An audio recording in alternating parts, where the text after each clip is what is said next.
What's up everybody, I'm Mongoose, you are awesome, and Metabuff released the second part of their proof of concept dealing with the 5v5 map.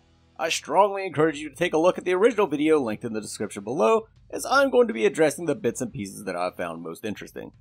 Now there were some things that made me really happy, some things I didn't like so much, and a whole lot of hearing self and swallow loudly, which had me hard as a fucking rock throughout the entire video. Let's start with some good things. They have really put in a ton of effort towards bringing back the feeling of Legacy while addressing some of the problems inherent with the original map. Look at these long, narrow jungle corridors. That is some classic Legacy shit right there, boy. Entering the jungle is going to be a scary prospect each time.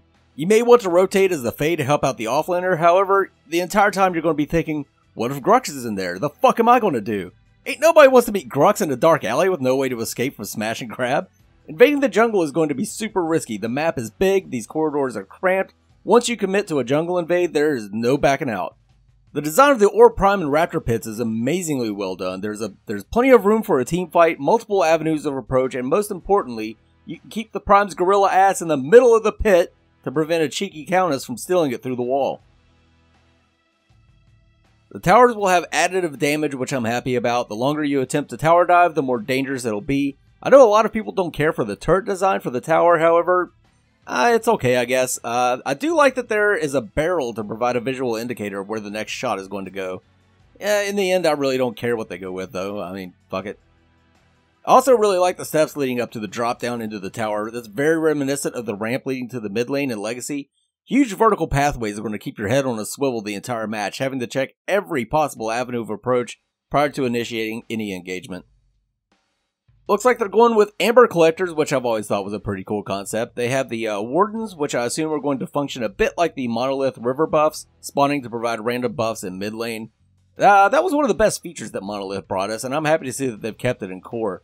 There's also the two side buffs, one providing gold gain, the other providing sustain, which leads into something that I know is good for the game, but I don't like it. They've designed the map to have a 2v2 lane, 1v1 mid lane, and a 1v1 off lane. Guys, I know that forcing a 2v1 was a huge problem in Paragon. I know that a vast majority of the community absolutely hated it and felt it was unfair. Hell, in the end, I know from a logical standpoint that having a 2v1 lane was broken and unfair. However, I fucking loved it! There was nothing better to me than holding my own in the offlane against the carry support duo, riding that line in an effort to soak XP while remaining safe, playing your ass off just to sneak in one or two last hits, invading their gold buff, then scurrying back to your tower like a little bitch. All for the glorious payoff of when you hit level 5 and turn the tables on those sons of bitches. Well, we won't see the return of that, I guess, but I do feel that they need to do more than just place particular buffs in lane to encourage 2v2 gameplay. They're going to need to back the towers up in the 2v2 lane, or maybe scooch them forward in the 1v1 to truly cement which lane is meant for who. Now, the last thing I want to address, the thing that really pissed me the fuck off, this. I asked for Long Dong of the Law Murdoch, and instead they take my favorite hero and turn him into a Rick and Morty meme? I do declare. For real though, I fucking love it. If they actually put a Pickle Rick skin in the game, the only thing I'd be pissed about is that everyone wanted to play my Richter and I'll no longer be a special little snowflake. And I like being a special little snowflake. Before we go, I have an update for the channel. The third point of view is going to be replaced by For the Minions. I'll be joining forces with Arg the Pirate and Mandy Mal weekly to discuss all the developments on the post-Paragon third-person MOBA front. This week will probably be a bit core-heavy, however, I did sit down with RGS Ace from Ameda Studios to talk about Predecessor.